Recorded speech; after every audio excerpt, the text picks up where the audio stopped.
Welcome to the exciting world of winemaking, one of the most popular hobbies in North America. Over the next 30 minutes, you will discover how easy it is to make your own premium quality wines in as little as 4 to 6 weeks. This video will guide you through each step of a premium 4-week wine kit with ease, assuring you a grand success with every batch. You'll be able to make all the great wines of the world, including rich ruby reds like Cabernet Sauvignon, Pinot Noir, and Merlot, and brilliant golden whites like Chardonnay, Riesling, and Sauvignon Blanc, to name but a few. You'll be able to make wines you can proudly share with your friends and serve on any occasion, which will rival the quality of the commercial brands for a fraction of the price. Let's go over the 6 steps. Number 1, check your equipment. Cleaning and sterilizing our equipment. Number 3, primary fermentation preparation. Number 4, secondary fermentation, first racking. Number 5, stabilizing and clarifying, second racking. And number 6, filtration and bottling. Now, let's get started. Step 1. If you have a starter kit like the one shown here, you probably have almost everything required to produce excellent wines. Let's check to see if we have all the equipment required. Primary fermenter. Food-grade plastic used for the first stage of fermentation. Plastic lid with a hole. Cover for primary fermenter. Glass carboy, 23 liters. Used for second stage of fermentation, can also be plastic. Plastic spoon for stirring with long handle to reach bottom of carboy.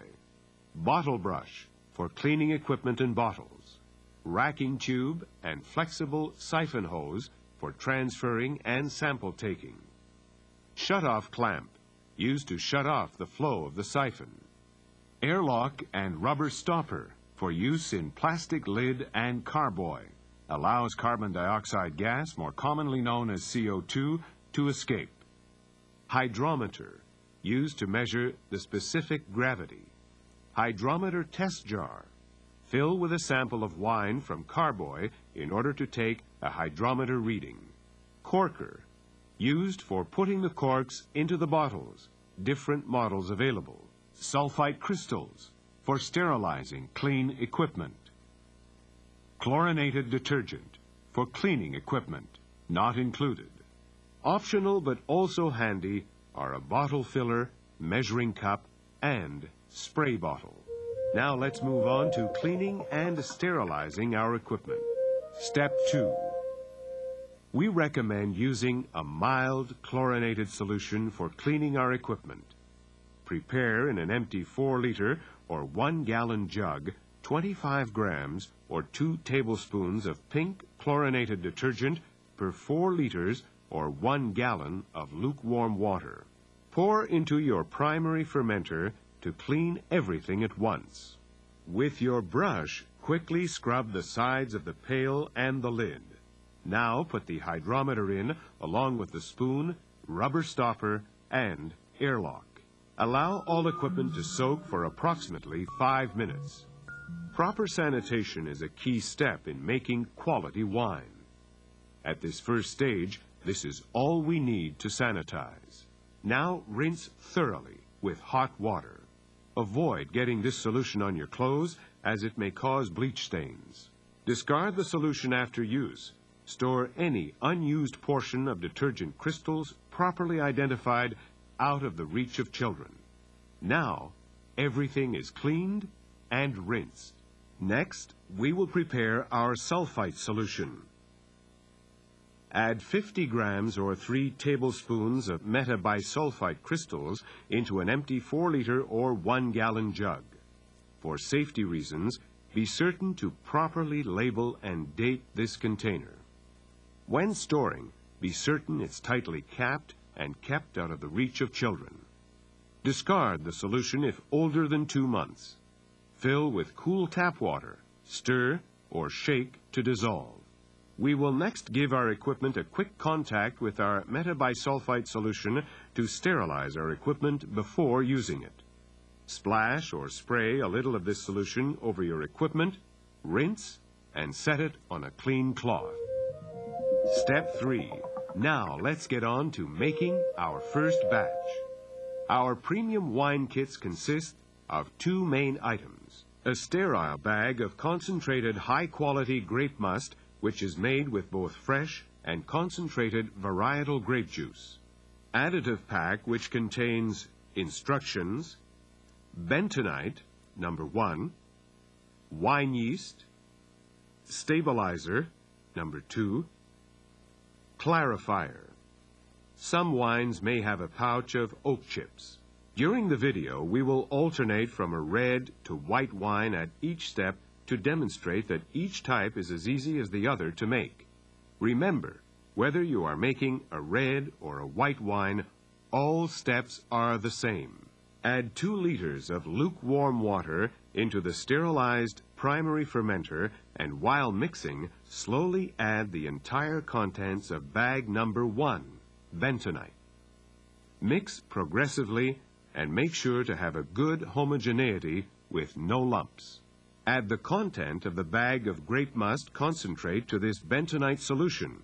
Rinse the bag with warm water, shake, and add it to the fermenter. Now, add water to bring the total volume to 23 liters. Stir vigorously. Must temperature should be between 20 and 25 degrees Celsius or 68 and 77 Fahrenheit. Make sure to use good quality water, as quality water makes quality wine.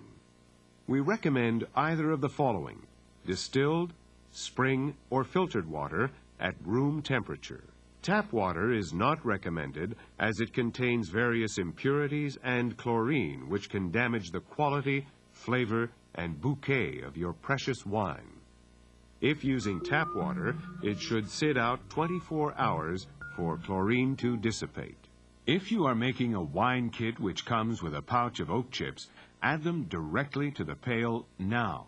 For best results, add oak chips to 500 milliliters of boiling water and wait approximately 15 to 30 minutes, then add to the pail. Next, we want to add the yeast. Simply sprinkle the yeast over the surface of the must and stir in. Mix after 10 minutes. Stir vigorously for 2 minutes with your clean and rinsed spoon to aerate the must. This helps to get a quick start to the fermentation. The process of fermentation will start over the next 24 to 48 hours. We will now use our hydrometer for the first time. The hydrometer is used to measure the specific gravity at each step. This is the only way of accurately following the progress of your wine. To use the hydrometer, float it in the wine either in the primary fermenter or test jar. Spin to remove any air bubbles adhered to it, as they will cause your hydrometer to float higher and give you a false reading. Read the hydrometer where the liquid crosses the stem. Your specific gravity reading should be between 1.075 and 1.090. Our reading is 1.084. Note in the space allotted on your instruction sheet your hydrometer reading, the date, the type of wine you are making, and the lot number, which is located on the bag. Fill the airlock to the halfway level with metabisulfite solution. Place the lid with the airlock over the pail. The airlock allows the CO2 produced during fermentation to escape. Put the pail in a warm place, between 20 and 25 degrees Celsius, or 68 and 77 degrees Fahrenheit, for the next 6 to 10 days. Avoid floors as they are cool. At cooler temperatures, wines ferment more slowly, and at higher temperatures, more quickly. In order to have an active fermentation, we recommend stirring the must gently twice a day during the first 3 days of primary fermentation to oxygenate the yeast. Let's check our wine. In this scene, we will check our red wine.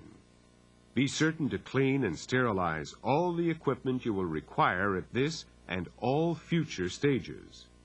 Remove the lid Let the hydrometer float in the wine to check the specific gravity. Fermentation time can vary from batch to batch due to temperature. If your wine takes a few days longer, don't worry, this is perfectly normal. If you obtain a reading greater than 1.020, check again every day until it is lower than 1.020. We should obtain a reading between 1.020 and 1.000.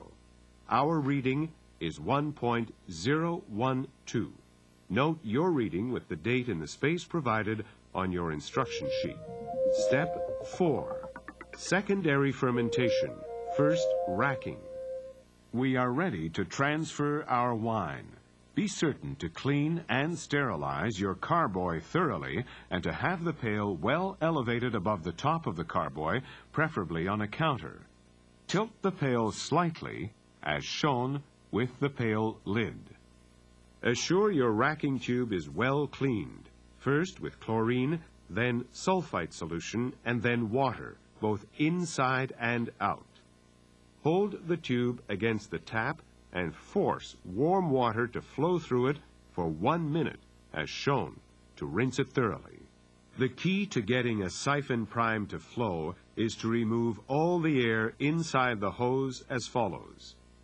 Fill the siphon with water and clamp closed so water stays in the tube.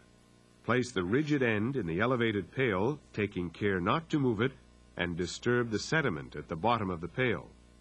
Place the flexible tube to the bottom of the empty carboy. Release the clamp. Notice how easy it is and how your wine starts flowing automatically. Be careful to avoid splashing, which could cause slight oxidation of the wine. Avoid disturbing and transferring the deposit. If your kit includes oak chips, they stay behind and do not get transferred into the carboy.